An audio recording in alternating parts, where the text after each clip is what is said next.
নাহমাদুহু ওয়া নুসাল্লি আলা রাসূলিহিল কারীম আম্মা বাদ। সম্মানীয় মুসলিম সমাজ, আপনাদের কি জানা আছে যে পৃথিবীতে মোট ইহুদিদের জনসংখ্যা কত? আপনাদের কি এটাও জানা আছে যে ইহুদিরা কেন এত অর্থশালী ও ধনী হয়? তাদের ইকোনমি এত মজবুত কেন? তারা করেটা কি? সর্বপ্রথম এটা জেনে রাখুন যে পুরো পৃথিবীতে ইহুদিদের সংখ্যা নিতান্তই নগণ্য। তাদের মোট জনসংখ্যা 1,75,00,000 মতো। এর মধ্যে কেবল ইসরায়েলেই 70 লক্ষ ইহুদি বসবাস করে, যা ইসরায়েলের মোট জনসংখ্যার 74%। ইসরায়েলের পর আমেরিকা ও কানাডাতে সবচেয়ে বেশি ইহুদি বসবাস করে। একবার এক মুসলমান এক ইহুদিকে জিজ্ঞাসা করল, তোমরা এত অর্থশালী কেন? তোমাদের জনসংখ্যা তো পৃথিবীর বুকে অত্যন্ত নগণ্য, তা সত্ত্বেও তোমরা সবার আগে কিভাবে? যেখানে মুসলিম জনসংখ্যা 180 কোটি, খ্রিস্টান 250 কোটির মতো, কিন্তু তোমরা সবার আগে কিভাবে? তোমার কওমের কোনো ব্যক্তিকে কখনো ভিক্ষা চাইতে দেখা যায় না, কারো সামনে হাত পাতে না। এতটা মজবুতির কারণটা কি? এর উত্তরে ইহুদি যা বলল তা আমাদের প্রত্যেকেরই গুরুত্ব সহকারে শোনা দরকার। সেই ইহুদি উত্তর দিল, আমাদের জীবনে 3টে নীতি আছে, আওয়ার 3 প্রিন্সিপাল। সেই 3টে নীতি বা উসুলের উপর আমরা সারা জীবন মেনে চলি।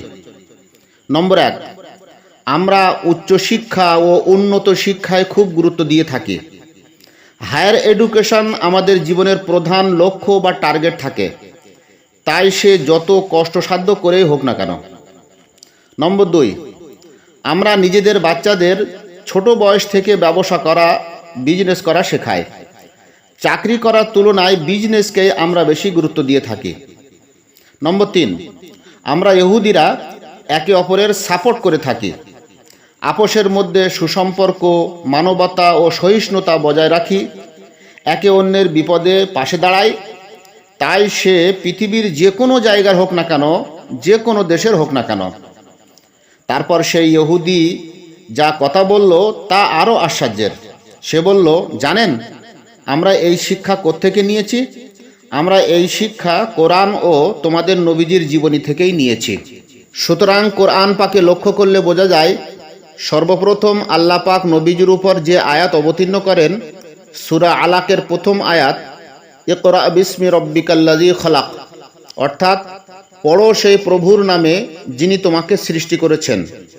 নবীজির উপর সর্বপ্রথম আদেশ হলো যে তুমি পড়ো, শিক্ষা গ্রহণ করো। দ্বিতীয় নম্বরের ব্যাপারে সূরা জুমার 10 নম্বর আয়াতে আল্লাহ পাক বলেন, ফাইজা কুজিয়াতিস সলাতু ফান্তাশিরু ফিল আরদি ওয়াবতাগু মিন ফাজলিল্লাহ, অর্থাৎ যখন নামাজ পড়া হয়ে গেল তখন জমিনের মধ্যে ছড়িয়ে পড়ো ও হালাল রুজি অন্বেষণ করো, চাষবাস করো, ব্যবসা বাণিজ্য করো, ইত্যাদি ইত্যাদি। নবীজির জীবনীতেও পাওয়া যায়, তিনি নবুয়ত প্রাপ্তির পূর্বে হযরত খাদিজাতুল কুবরা রাদিয়াল্লাহু তাআলা আনহার ধনসম্পদ নিয়ে দুবার তিনি শাম দেশ অর্থাৎ সিরিয়ায় গিয়েছিলেন। তৃতীয় নম্বরের ব্যাপারে সূরা আল ইমরানের 103 নম্বর আয়াতে আল্লাহ পাক বলেন, ওয়াতাসিমু বিহাবলিল্লাহি জামিআন ওয়ালা তাফাররাকু, আর হে মুমিনরা, তোমরা আল্লাহ পাকের রশ্মিকে মজবুতির সাথে ধরো, আর তোমরা পৃথক পৃথক হইও না, একে অপরের সাথে আলাদা হইও না। তাহলে আমরা কি বুঝলাম? আল্লাহ ও তার রসূল সাল্লাল্লাহু আলাইহি ওয়াসাল্লাম আমাদের দুনিয়া ও আখিরাতের সমস্ত কামিয়াবির সোপান দেখিয়ে দিয়েছেন, কিন্তু আমরা হতভাগা জাতি তা গুরুত্ব না দেওয়ার কারণে হয়ে যাচ্ছি জামানার কলঙ্ক জাতি। আর অভিশপ্ত ইহুদি জাতি তা গ্রহণ করে পৃথিবীর বুকে তারা এখন উন্নতির শীর্ষ শিখরে। আল্লাহ পাকই ভালো জানেন আমাদের চোখ কবে খুলবে।